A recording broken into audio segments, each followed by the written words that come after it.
అదే అంటే వీసీకే ప్రధాన లక్ష్యం ఏంటంటే అంటే మీరు అట్లా దేశం రాసుకోకుండా కాపోం అని ఒక ఉద్యమం చేశాం మేము. అంటే Okay. దేశాన్ని కాపాడుకుందామని గత 10 సంవత్సరాలుగా చేస్తాం. సౌత్ నార్త్ అనే ఒక డిఫరెన్స్ తీసుకొస్తారు కదా, విచ్ఛిన్నం కావాలి దేశం అని ఏమైనా కోరుకుంటారా వీసీకే పార్టీ అంటే? దేశాన్ని కాపాడుకుందామనే మేము పోరాటాలు చేశాం.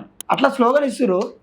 సభలు స్లోగన్ కాదు, వేలాది మంది లక్షలాది మందితో సభలు పెట్టాం. తమిళనాడులో కావచ్చు, ఆంధ్రలో కావచ్చు, మా చేతనైన మేరకు మేము కూడా ఇక్కడ పెట్టాం. అదే దేశాన్ని కాపాడుకుందాం అనేది ప్రధానమైన ఎజెండాగా మేము పనిచేసాం. అట్ ద సేమ్ టైం దక్షిణాదిలో ఉన్న ప్రజల్ని కాపాడుకోవాలి, దక్షిణాది చరిత్రని, సంస్కృతిని, గుర్తింపుని, అస్తిత్వాన్ని, ఆత్మగౌరవాన్ని కాపాడుకోవాలి. కాబట్టి ఈ విషయాల్ని ఇప్పుడు మేము చర్చకి ఇప్పుడు దేశం మొత్తం ఒకటే దేశాన్ని కాపాడుకోవాలని చాలా చేసినట్టు కదా, మళ్ళీ ఎందుకు సౌత్ అనే డిఫరెన్స్ తీసుకొస్తారు? ఇప్పుడు సౌత్ అనే వర్డ్ ఎందుకు యూజ్ చేస్తురా? దేశం అనేది అనేక రాష్ట్రాల యొక్క కలయిక వల్ల ఏర్పడింది. Okay, India is a union of states, not country అంటారా?